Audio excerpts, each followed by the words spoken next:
Hello students, welcome to lecture first of steel structure design. So in this video we'll discuss about introduction of steel structure design, physical properties of steel material, mechanical properties of steel material, further stress strain curve of steel. ठीक है कि steel material की stress strain curve क्या होती है। इसलिए previous जो आपका सब्जेक्ट था स्ट्रेंथ ऑफ मटेरियल, उसके अंदर जो एसएम स्ट्रेंथ ऑफ मटेरियल था सॉम वगैरह, या आपने अप्लाइड मैकेनिक्स के अंदर पढ़ा होगा कि स्ट्रेस क्या होती है, स्ट्रेन क्या होती है। ठीक है, सो इसके बारे में आपको थोड़ा सा ओवरव्यू दिया जाएगा। सो स्ट्रेस स्ट्रेन कर्व है, स्ट्रेस के बढ़ने के साथ साथ जो स्ट्रेन है वो कैसे बढ़ती है, कम होती है। ठीक है, तो स्टील की next terms used in stress strain curve, कौन कौन सी टर्म्स स्ट्रेस स्ट्रेन कर्व के अंदर यूज़ होती हैं। So first of all for introduction, the structural engineering जो आपका सब्जेक्ट है, ठीक है, स्टील स्ट्रक्चर डिज़ाइन। अब स्ट्रक्चर बनाने के अंदर जो इंजीनियरिंग यूज़ होती है, specialised branch of civil engineering, ठीक है, which deals with the structural analysis and structural design. Okay, it plays a vital role in mechanical engineering, electrical and civil engineering. तीनों के अंदर स्ट्रक्चरल इंजीनियरिंग आती है, क्योंकि जब भी कभी कुछ भी डिज़ाइन करना है हमें बिल्डिंग का कोई भी पार्ट या कंपोनेंट, तो मैकेनिकल एंड इलेक्ट्रिकल कंपोनेंट साथ साथ डिज़ाइन होते हैं। सो ये पैरेलल चलते हैं, ठीक है, side by side. So the structural engineering is important part in all of the three branches of engineering. ठीक है, and further other branches like aeronautical engineering, naval engineering and other specialised branches. ठीक है, structural analysis deals with the development of suitable arrangement of structural elements. Structural elements को एक सीध में, मतलब step by step लगा के उनको फर्दर एक फैब्रिकेट करना। ठीक है, सारे एलिमेंट्स को बेस के साथ बेस, ठीक है, सपोर्ट के साथ सपोर्ट लगा के तो सूटेबल अरेंजमेंट करना of structural elements for the structures to support the external loads on the various critical combination of loads which are likely to act upon the structure। ठीक है, उस प्रकार के लोड्स जो स्ट्रक्चर के ऊपर लग सकते हैं। सो सारी की सारी फोर्सेस को बैलेंस करके स्ट्रक्चर अपने ऊपर लोड लेके ग्राउंड में ट्रांसफ़र कर देती है। ठीक है, ये एक स्ट्रक्चर का काम होता है। सो अलग अलग तरह के लोड, जैसे कि axial forces, bending moment and shear forces. The method of structural analysis and principles involved in them are not dependent on the material used for all types of structural built in plastics, aluminum, timber, steel and RCC। ठीक है, ये materials के ऊपर structure के develop नहीं करती कौन से materials, plastic, aluminium, timber, steel and RCC। Where structural design deals with the selection of proper material, proper sizes, जो डिज़ाइन है कौन सा मटेरियल लेना है हमें, ठीक है, एडिक्वेट मटेरियल, उसका एक्चुअल साइज़ क्या लेना है, लोड के हिसाब से प्रोपोर्शन क्या लेनी है, शेप कौन सी लेनी है मेंबर की, ये सारा कुछ स्ट्रक्चरल डिज़ाइन के अंदर आता है। ओके, सो आप ये आपके 6 सेमेस्टर का सब्जेक्ट है, structure SSD steel structure design. So इसके अंदर आपने फर्दर 4th सेम के अंदर भी बेसिक कुछ पढ़ा है SM का, स्ट्रक्चरल मैकेनिक्स का, और 5th सेम के अंदर आपने RCD पढ़ी है। ठीक है, रीइंफोर्समेंट कंक्रीट डिज़ाइन, तो उसी पर कुछ बेस्ड है और कुछ कुछ सिमिलर होगा। इसके अंदर भी जो है वो कोड अलाउड है।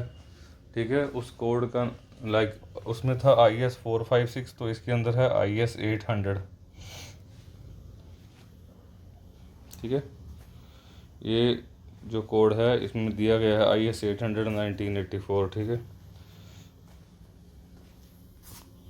so the structural design further deals with the preparation of final layout of the structure. The final design drawing with all IS specification for all the members, parts and connections are made which are helpful for fabrication and construction।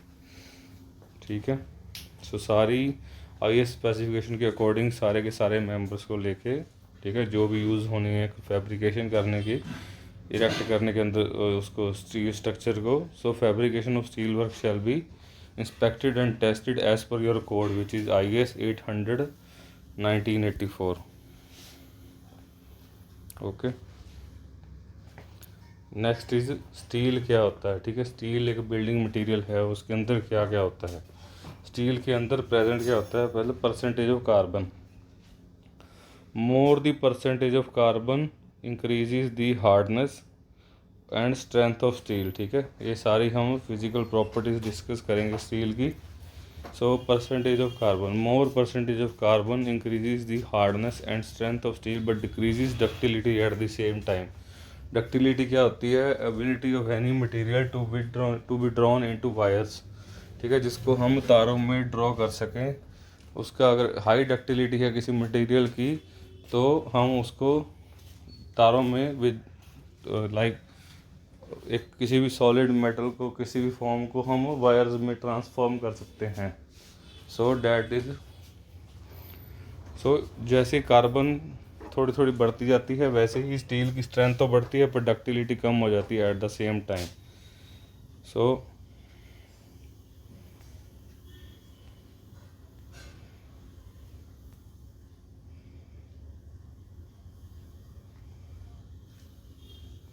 Further for structural steel, अब mild steel की बात करें तो having carbon content 0.1 to 0.25% is normally used, okay, with maximum limit of 1.5%, okay. Maximum 1.5% carbon जो steel के अंदर permissible है at maximum level of 1.5%। All the carbon gets into chemical combination, maximum level जब reach होता है 1.5% का सारा carbon chemical combination आयर हो जाती है उसकी आयरन के साथ। And none of it exists in the free state, free state के साथ नहीं रहता, ठीक है। उसके बाद जो है वो कार्बन फ्री स्टेट में रहेगा और जो डक्टिलिटी है स्टील की कम करेगा, ठीक है। नेक्स्ट इज फिजिकल प्रॉपर्टीज के अंदर प्रेजेंस ऑफ इम्प्योरिटीज़, ठीक है। Presence of impurities, the main impurities in steel are silicon, sulphur, phosphorus and manganese. So percentage of silicon from 0.3 to 0.4%। Impurities देख लेना कौन कौन सी है इसके अंदर। सिलिकॉन 0.3 to 0.4%, ये सारी नोट करने वाली है, ठीक है। It increases elasticity and strength of steel. अब सल्फ़र जो होता है उसके अंदर 0.02 to 0.1%, ठीक है, but has negligible effect on ductility and strength of steel, okay. ये percentage of sulphur increases beyond the limit, then it decreases the strength and ductility of steel. Means sulphur भी carbon जैसे अपनी limit exceed करने पर ductility कम करता है और strength भी कम कर देता है, ठीक है। कार्बन बढ़ता जाएगा तो स्ट्रेंथ बढ़ती जाएगी पर डक्टिलिटी कम हो जाएगी after permissible limits. So phosphorus is not helpful in improving strength of steel. अब फॉस्फोरस जो इम्प्योरिटी प्रेजेंट होती है स्टील के अंदर, ये सारी इम्प्योरिटीज़ की बात हो रही है जो स्टील के अंदर प्रेजेंट होती हैं। Phosphorus is not helpful in improving the strength of steel, ठीक है, but it is harmful because it reduces the toughness, strength and ductility of steel. So therefore the percentage of phosphorus is limited to 0.12%। इससे ज़्यादा बिल्कुल भी नहीं होनी चाहिए steel के अंदर प्रेजेंट, कम से कम रखना है, ठीक है। As it decreases the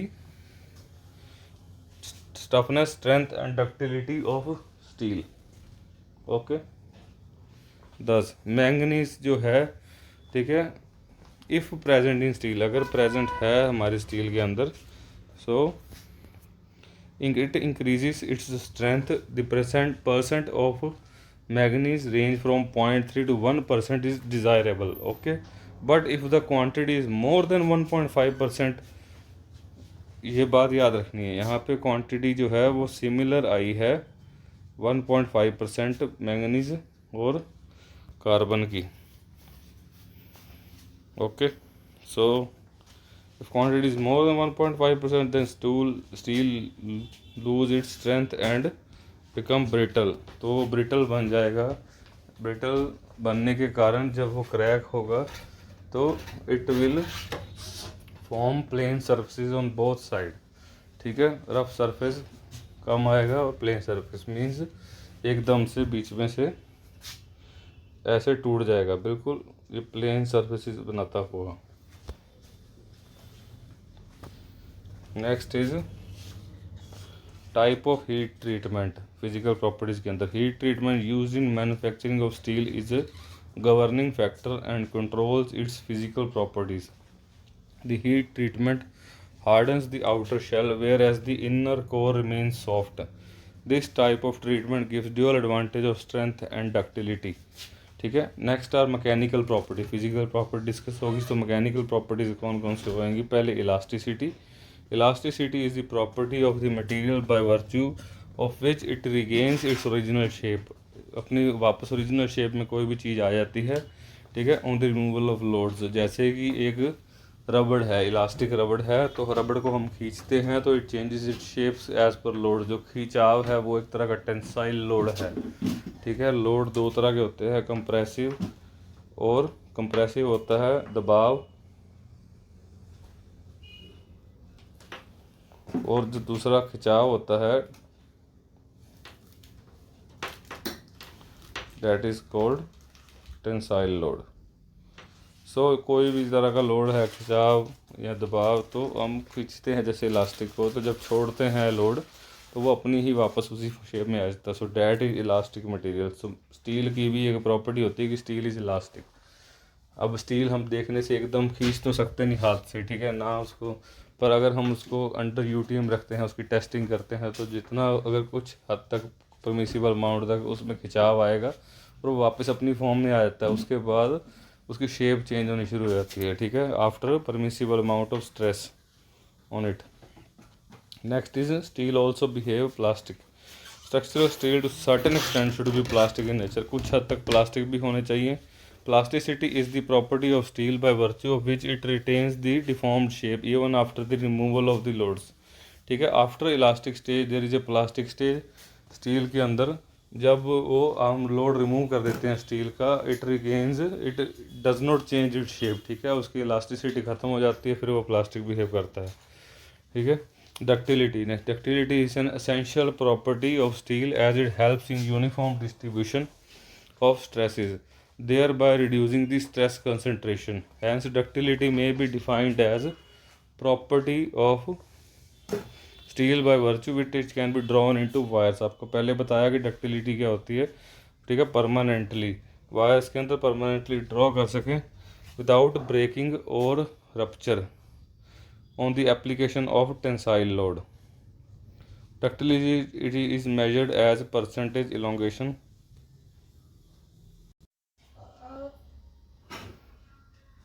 So next is brittleness. Brittleness is the property of steel in which it can be ruptured with little or no plastic deformation. उसके अंदर कोई deformation नहीं आएगी, वो सीधा टूटेगा, ठीक है। As a percentage of carbon in steel increases, brittleness increases. Carbon बढ़ती जाएगी, 0.15% परमिसिबल थी तो उसके बाद ब्रिटलनेस बढ़ेगी, 1.5% परमिसिबल थी, उसके बाद ब्रिटलनेस उसकी इंक्रीज होती जाएगी, but it's ductility decreases. Brittle material में फेल इवन विदाउट नेकिंग, ठीक है। ब्रिटलनेस मतलब ब्रिटल जो मटेरियल होता है उसमें बिना क्रैक आए भी वो एक झटके में फेल कर सकता है, ठीक है। Brittleness is often refer to as shortness in steel.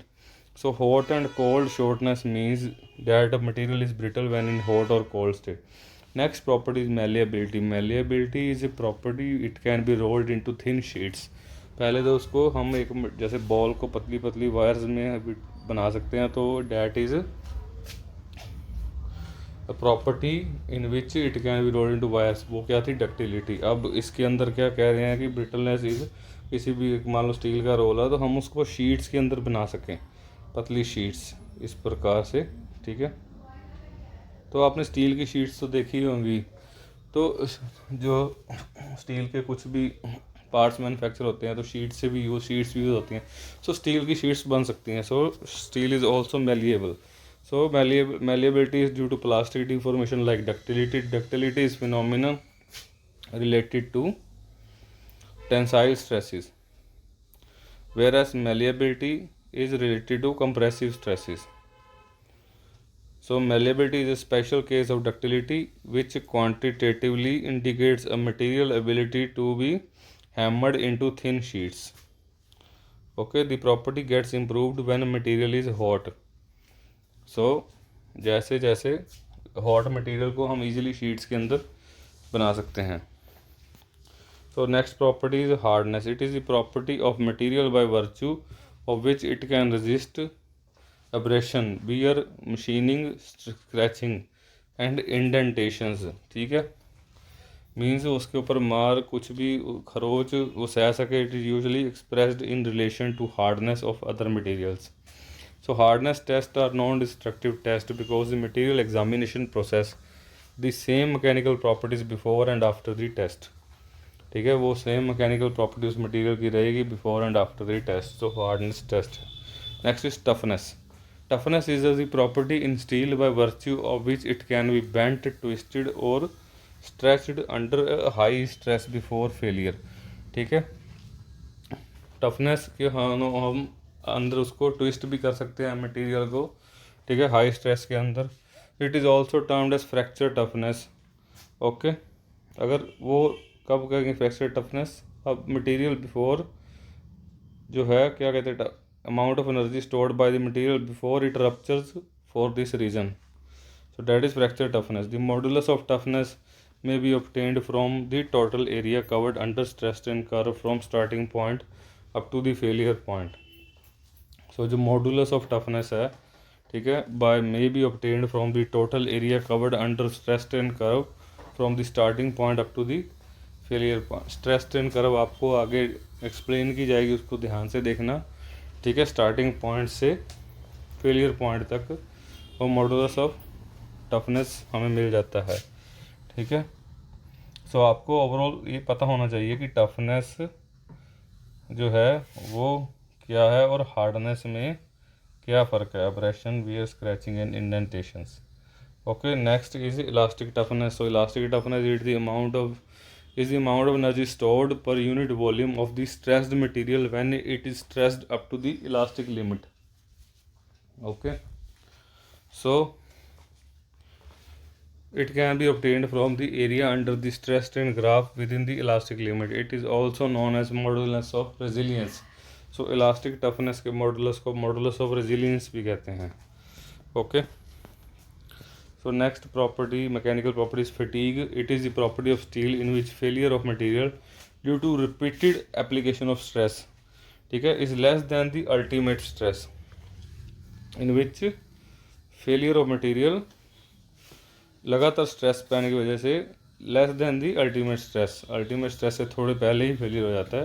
तो डैट इज़ फटीग, मीन्स वो अपनी अल्टीमेट स्ट्रेस अब अल्टीमेट लोड नहीं सह सकता, ठीक है, उससे पहले ही फेलियर हो जाता है मटेरियल का, तो डैट इज़ फटीग वैसे अगर हम हिंदी में कहें तो फटीग होता है कि जल्दी थक जाता है जो आदमी, वो फटीग, ठीक है।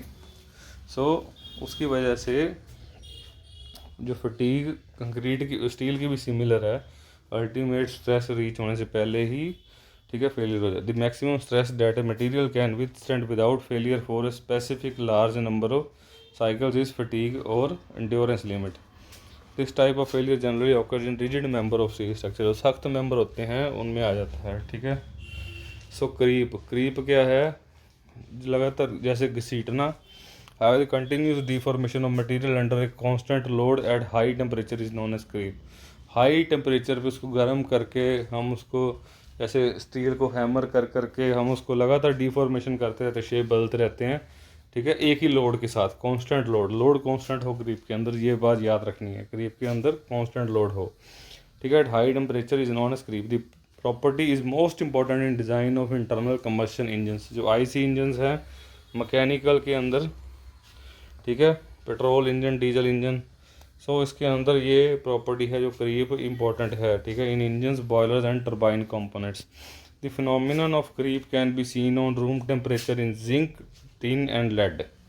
जिंक, टिन एंड लेड के अंदर रूम टेम्परेचर पे ही क्रीप हमें देखने को मिल जाती है। And other alloys like iron, nickel, copper and other alloys at high temperature, ठीक है।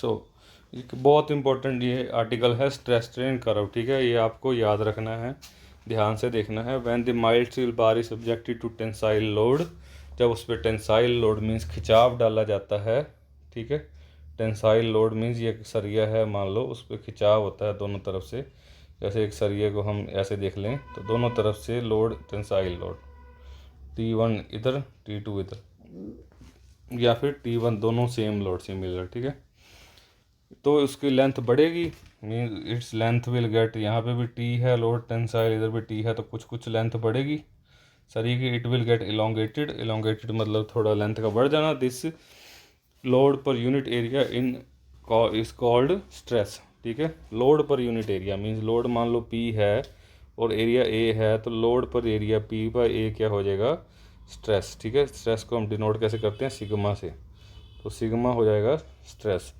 तो लोड के यूनिट न्यूटन, एरिया के एम एम स्क्वायर, तो न्यूटन पर एम एम स्क्वायर स्ट्रेस के यूनिट हो गए, स्ट्रेस इन न्यूटन पर एम एम स्क्वायर आप देख सकते हो।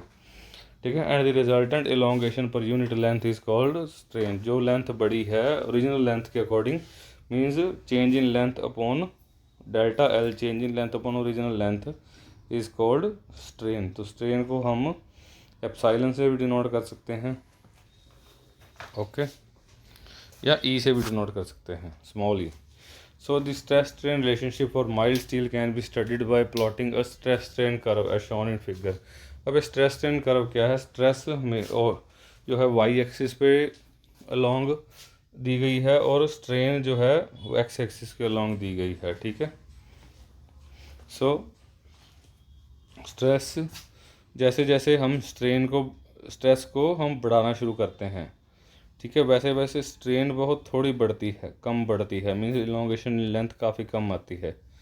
ठीक है, फिर थोड़ी सी एक बार कम हो जाती है, जैसे 260 के ऊपर अपर यील्ड पॉइंट आ गया, पर फिर थोड़ी सी अपने आप स्ट्रेस कम होगी, ओके, फील कम थोड़ा होगा इसको, स्ट्रेन थोड़ी सी और बढ़ेगी, थोड़ा सा खिंचाव और आएगा, और फिर जैसे जैसे स्ट्रेस बढ़ाते जाएंगे तो ये जो पॉइंट है हम उसको कह सकते हैं, ये वाला जो पॉइंट है इसको हम मैं आपको जूम करके दिखाऊंगा।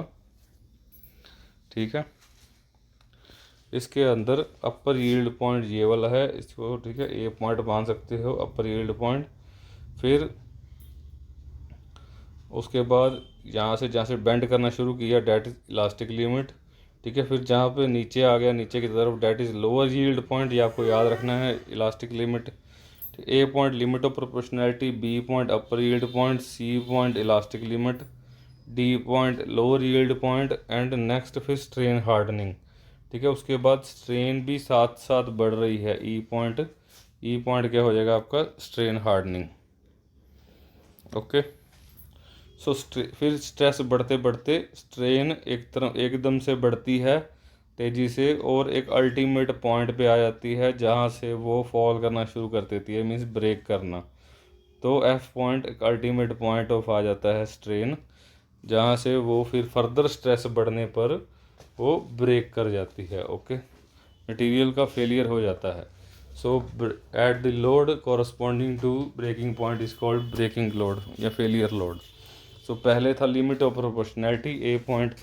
ठीक है, मतलब जैसे जैसे स्ट्रेस बढ़ती रही वैसे वैसे स्ट्रेन बढ़ती रही, बिल्कुल एक सीधी लाइन थी मुड़ने से पहले। So that is limit proportionality क्या होती है, ठीक है, जैसे एक एलिमेंट बढ़ता है उसके साथ साथ दूसरा। So limit of proportionality is the stress is proportional to strain within the limit of proportionality, hence the stress strain curve follows a straight line. ठीक है, स्ट्रेस स्ट्रेन बराबर रहती है तो स्ट्रेस एक स्ट्रेट लाइन फॉलो करती है। Therefore limit of proportionality may be defined as point beyond which straight line relationship सीरीज। ठीक है, उसके बाद जो स्ट्रेट लाइन रिलेशन खत्म हो जाता है तो that point is called limit of proportionality. Next is elastic limit, it is defined as maximum stress up to which the mild steel specimen regain its original length. जब तक उसमें change नहीं होता वो वापस अपनी लेंथ रिगेन करता है, थोड़ा सा नीचे की तरफ आना कोशिश करता है तो रिगेन करता है अपनी लेंथ को, दैट इज इलास्टिक लिमिट। ठीक है, on the removal of load, so upper yield and lower yield point, अब the point from which sudden fall of the curve occur, fall हुआ था ना उसके पहले जो पॉइंट था upper yield point था, is called upper yield point। the material start yielding, ठीक है, मटेरियल थोड़ा फैलना शुरू करता है। the significance of upper yield point, वो बताता है मटेरियल उस पॉइंट पे कि मेरी ये मैक्सिमम लिमिट थी। ठीक है, इसके बाद मेरे होल्ड करने की लोड को और स्ट्रेस के साथ साथ बढ़ने की ये मैक्सिमम लिमिट थी। इसके बाद अभी ये खुल के बढ़ेगा और उसके बाद टूट जाएगा, और जो उसके बाद स्टेज आ जाएगी इलास्टिक स्टेज की, लास्ट थी, अब प्लास्टिक स्टेज चल रही है। ठीक है, so concept that boundaries of grains of mild steel are made up of brittle material which form rigid skeleton. ठीक है, जो माइल्ड स्टील की बाउंड्रीज ऑफ ब्रिटल हैं और rigid skeleton, at upper yield point the rigid skeleton breaks and the stress in the material drops down without elongation from upper yield point to lower. अब ultimate load क्या है, beyond lower yield point, lower yield point के बाद, ठीक है, if the load is increase, अगर फिर से लोड बढ़ाया जाता है तो the stress increases with the increase in strain, then stress, ठीक है, स्ट्रेन के साथ साथ बढ़ता रहता है। However strain increases more rapidly, means जो चेंज इन लेंथ है, स्ट्रेन है, वो ज़्यादा तेज़ी से बढ़ती है, ठीक है। Finally the load reaches the ultimate point, ultimate point होने के बाद वो एकदम से फेलियर तक पहुंच जाती है, ठीक है। आपको इसके अंदर दिखाया गया है कि तब तक तो स्ट्रेन तेज़ी से बढ़ती है, पर अल्टीमेट पॉइंट के बाद वो नीचे गिरना मीन्स डाउन कर्व बना देती है, एक अपनी ब्रेकिंग की तरफ बना देती है, ठीक है। सो उसके बाद वो फेल करना स्टार्ट कर देती है। So in this it is seen that the point beyond the lower yield point, if the load is increased, ठीक है, लोअर यील्ड पॉइंट के बाद अगर लोड बढ़ाते हैं तो stress increases with the increase in strain, ठीक है, यहाँ तक चला गया। उसके बाद अगर strain increases more rapidly then it reaches ultimate load point. अब उसके बाद एक और फिफ्थ पॉइंट है, जो फिफ्थ पॉइंट है वो है ब्रेकिंग पॉइंट, ठीक है। यहाँ पे और पॉइंट लिखे हैं तो फिफ्थ पॉइंट है ब्रेकिंग पॉइंट। तो ब्रेकिंग पॉइंट क्या होता है, उसकी डेफिनेशन लिख लो, the point corresponding to the breaking load और failure load is called breaking point. Okay, so that was all about today's lecture. So हमने इंट्रोडक्शन की, बहुत ही इंपॉर्टेंट टॉपिक की है, mechanical and physical properties and stress strain curve. So आप इस video को दोबारा से बार बार देख सकते हैं और रिवाइज कर सकते हैं, ठीक है, अपना एसएसडी का first lecture. So it is a pretty critical subject और आपको ध्यान से इसको पढ़ना होगा बार बार और ध्यान से सुनना होगा एंड इसको बार बार रिवाइज भी करना होगा, ठीक है, to get good scores in examination. So thank you guys, that was all about today. So thank you for today's lecture.